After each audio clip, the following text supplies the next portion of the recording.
Here we are for our live cook tonight.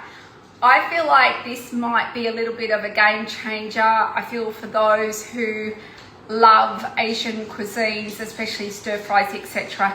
It's going to show you the versatility and how TM, like a Thermomix, especially like the TM6 and soon to be TM7 with the high temperatures, how we can really elevate a dish and do a really amazing stir fry. And I'm going to show you some tips and tricks of the trade in regards to ensuring to get that really authentic, like as if you've gone to a Chinese restaurant or, you know, like a market square, etc.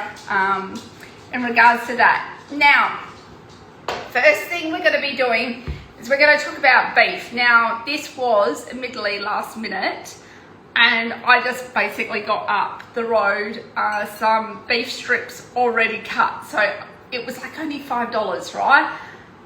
Yes, I didn't choose my meat properly, but like it was very late and it's like I just want to be fed. So this is a really good way that when you get budget cuts of meat, really affordable, especially because of the price of meat going up, how you can make it almost as tender as if you brought some premium cut. Okay, so the first tip is, and this is instead of marinating, we are doing the simple trick. Now, I learnt this off another recipe, which I do in the wok, which is my char kai tao recipe, but we're going to do it and we're going to try it with the high temperature settings in the TM6. So, oh, my Thermomix is just switched off, so I'll have to make sure we get that back on. Okay, so what you're needing is your meat cut in strips, and the secret ingredient is bicarb. Okay, so you want bicarb soda, not baking soda, bicarb soda.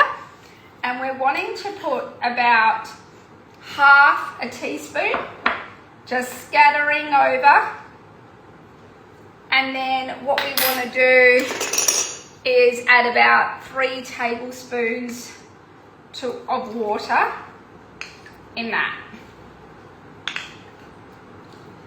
And what you need to do, don't just like leave it, really kind of, it's like, you know, you can get your hands in there, but you're really wanting to get that bicarb in all over the meat so it can tenderize. Just put that over. I'm going to put a little bit more. Now, the beauty of doing this is we don't need to wait to be able to cook with it. You know, often to tenderize meat, they tell you to keep it in the fridge for a certain amount of time before cooking with it. The bicarb does a really quick way of actually tenderizing this meat for us.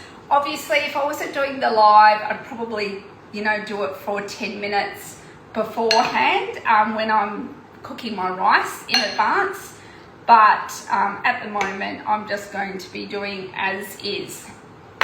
So say if this is sat for about, you know, 5-10 minutes, really, you know, it can work with probably about now. What we're going to then add is a bit of salt to season.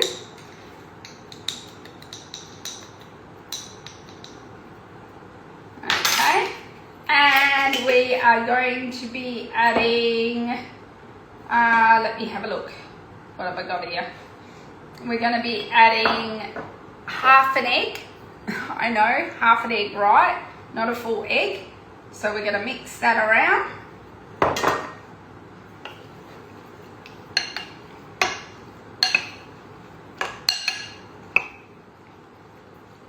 All right. And then we're going to be adding probably about 30 grams of corn starch, or you could use tapioca or arrowroot starch too there. And this is going to help when we're frying it up. It's going to give it a really good crisp texture as well. So just stirring that around.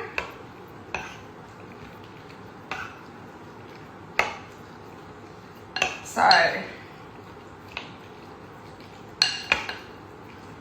put a bit more of the corn flour. We'll add a tablespoon of, a teaspoon of oil. You could use sesame oil. I'm actually out of sesame oil, but you're going to be adding that in here now as well. So that's all good to go.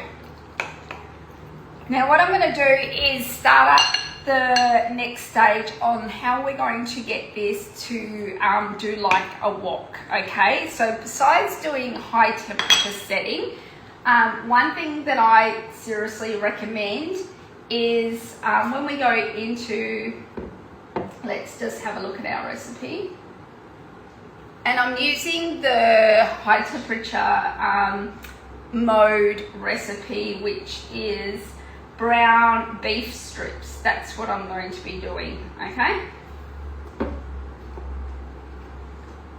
so what I'm going to do is just firstly weigh my olive oil. I don't use vegetable oil, I'll just use my olive oil. And we're going to go home, and what we're wanting to do is we're going to heat up the oil first. Okay, so we're going to do that for probably a minute.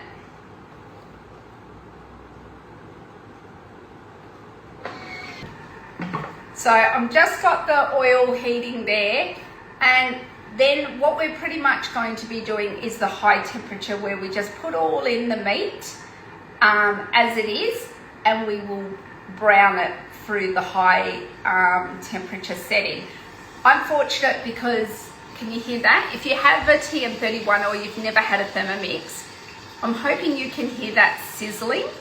It's like being on a fry pan, and the beautiful thing about having a Thermomix is you can walk away, it will stop cooking, you won't overcook, and it is so easy to clean. Have you ever had a fry pan where, because the flame, especially if you've got gas, it kind of really heats up in one place and not the other? Or, you know, for myself, and this is why I'm wanting to show people, is as much as I love a good wok, I have only electric here, and I can't get that heat, that beautiful heat, and I feel like the Thermomix does a better job than my electric stovetop. Okay, so we've just heated that up, and now what we're going to do is jump back to our recipe, and we are going to skip the garlic. We're not putting the garlic in. And then what we're going to do is we are going to add our beef strips.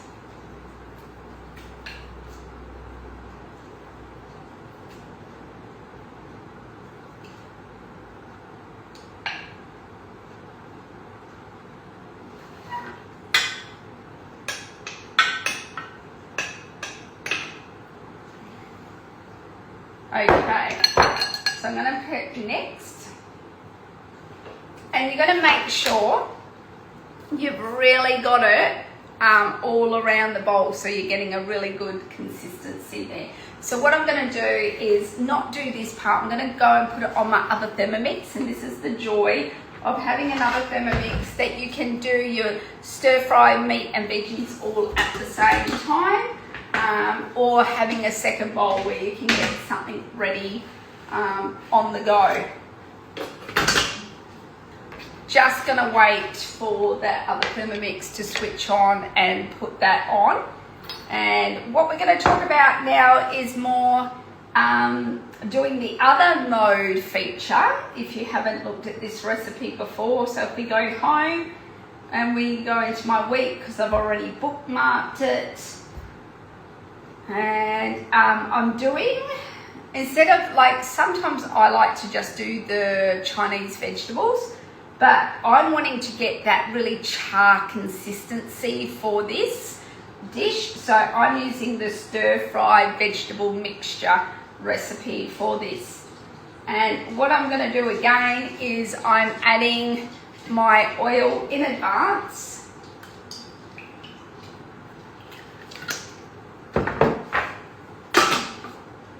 And I'm going to put that on for 2. Putting it on 100.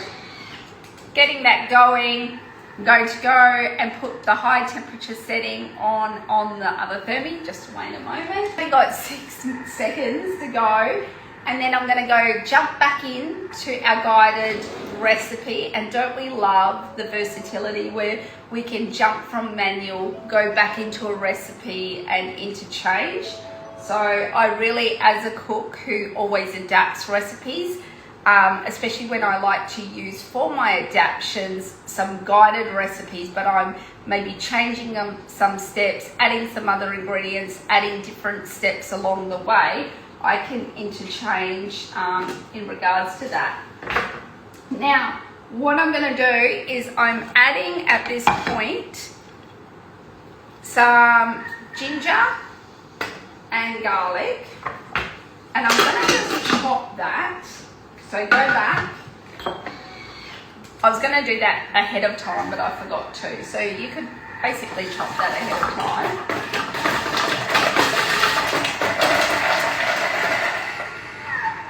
Okay.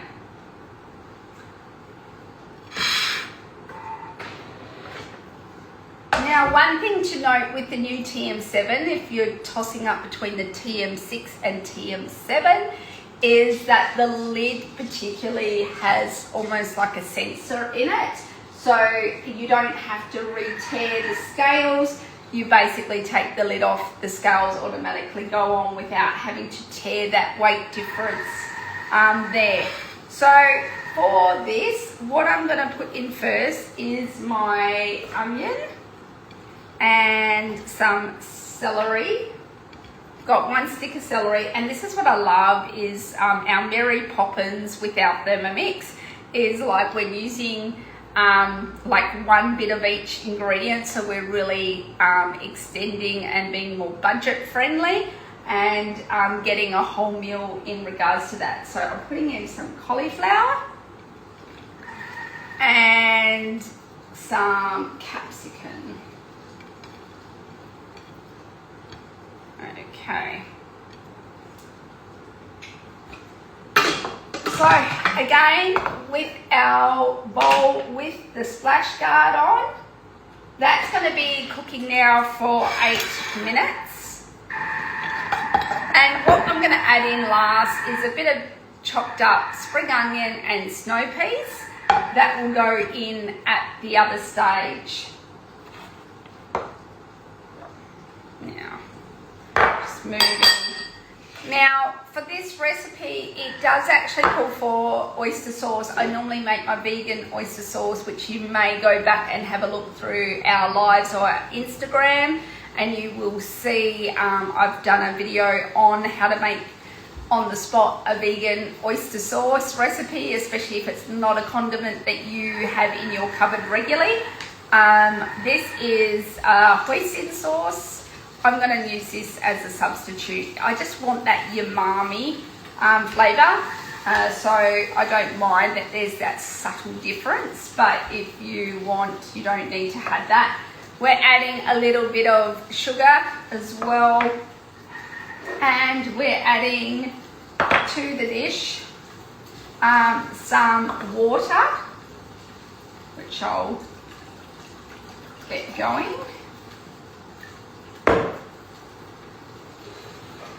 And we're going to have some homemade curry powder in this and some tamari as well.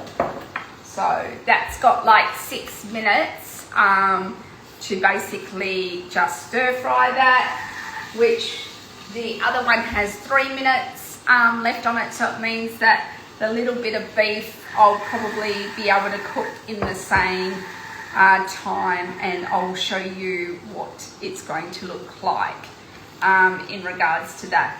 So why I'm really wanting to showcase this is why, you know, a TM6 is equally as good. It's very tried and tested if you're toying up between the TM7 or TM6, if you're looking at upgrading, or perhaps you're wanting to upskill and you're wanting to learn more on how to really utilize, rather than doing a step-by-step, you know, giving you that confidence to make and change recipes to your liking and your preference, and also giving you techniques in regards to how you can enhance and take that elevation of cooking to the next level. So that's got 5 minutes, that's got 2 minutes. Yeah, so basically what I'll do is after the cook, I will put up the recipe for the cook that I'm doing at the moment, showing you the cookie dough recipes in the modes that I've actually done, so you can do this at home, and also the special tips that I've actually given in regards to tenderizing the meat in advance, and obviously what I've actually done to the meat prior to just putting it straight in the bowl. Now obviously, because I've got the egg and the corn starch on, you know, there's going to be a lot more browning that we're going to see in the bowl, but that's okay. We've got our pre-wash button for that. That's going to basically clean that up, no worries. And I don't need to have a pan soaking overnight, and it's going to be really easy to clean. Now, for those that watch the live or watch the replay, definitely comment below, have you done or tried a stir fry in the Thermomix? I remember in 2010 when I first was a consultant and I had my TM31, I remember going to an event just after I purchased actually, and Danny Valente was demonstrating her beef stir fry from her book In the Mix. And I've got to say, that was a real game changer. It was the first time to see not only can you make a stir fry or can cook meat or protein in the Thermomix, but what it actually did is it really showed the versatility of layered varoma cooking and also retaining all the nutrients. And I think that's a big key feature of, you know, people go, well, I can do some things on the stove top, but how much do we lose out when we're just layering and adding? So prior to actually cooking in this bowl tonight for my kids, they wanted sausages and onion sandwiches, you know, something quick and easy, and I did the caramelized onion recipe on cookie dough. And obviously, because I've got that caramelization already happening in the bowl, we're just adding another layer and another complexity to that. So that's the other thermi, so I'm going to just get that. I'm just going to show you. You can see that it's caught a bit on the bottom, but that's all right. Another trick to get that clean is, instead of pushing your spatula clockwise, when you do it anti-clockwise, it definitely works a lot more a treat. So I'm just going to put that on my plate. Ready to go. My vegetables are starting to smell amazing. And one thing's really good is it's not got the meat overcooked. I like my meat always medium rare. So that's just showing you what the meat looks like at the moment. What I'm going to do is just get this going. So now what we want to do is we're going to just add a splash of water to the bowl. We are going to add some curry powder. We are going to add probably a tablespoon of oyster. I mean, not oyster, tamari. And then we're going to be adding a little bit of our hoisin in there, some sugar in there, and oh, we had some shoshing rice vinegar. Just trying to find it now. Maybe I've already added it. Don't know. I think I've added the oil. No, not that one. No. Anyway, doesn't really matter. Then what we're going to do is add our snow peas and our spring onion. And cook that. And literally, I can change this, but I only want it to cook for 3 minutes. So I'm changing the time that that high temperature setting is on for. And hopefully both the meats will be cooked in time, and I can actually show you finally on a cook the whole dish rather than send and show you a picture afterwards. So that will be good.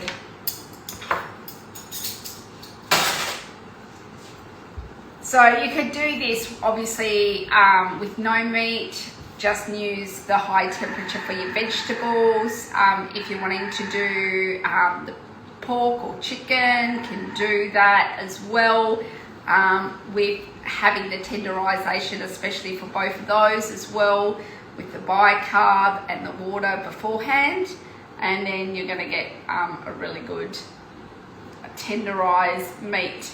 Because obviously when you already buy pre-cut beef strips, when you find that you cook them on the stove top, if the heat gets to it too much, it shrivels up, dries up, becomes chewy, and you always wonder, how do they do it? How do they do it at a Chinese restaurant? And this is the little hack, the little trick on how to do it.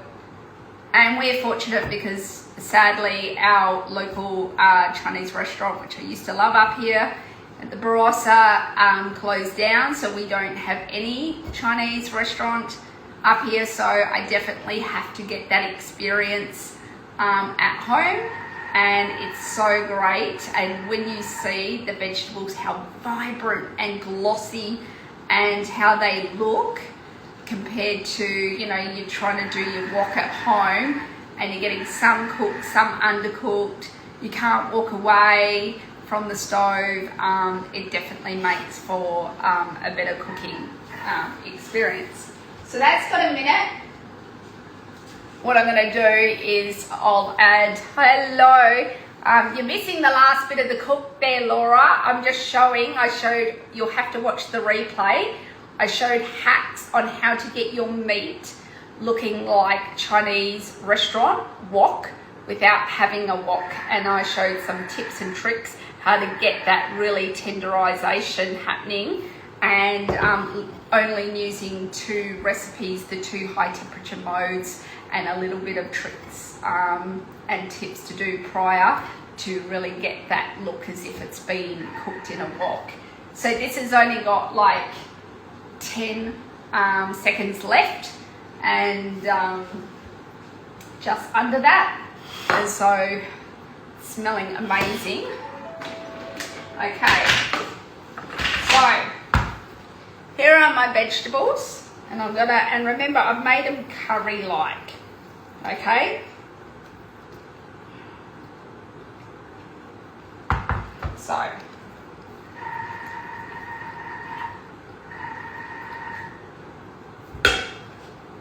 there is my home takeaway Chinese curry beef stir fry, and definitely it smells amazing.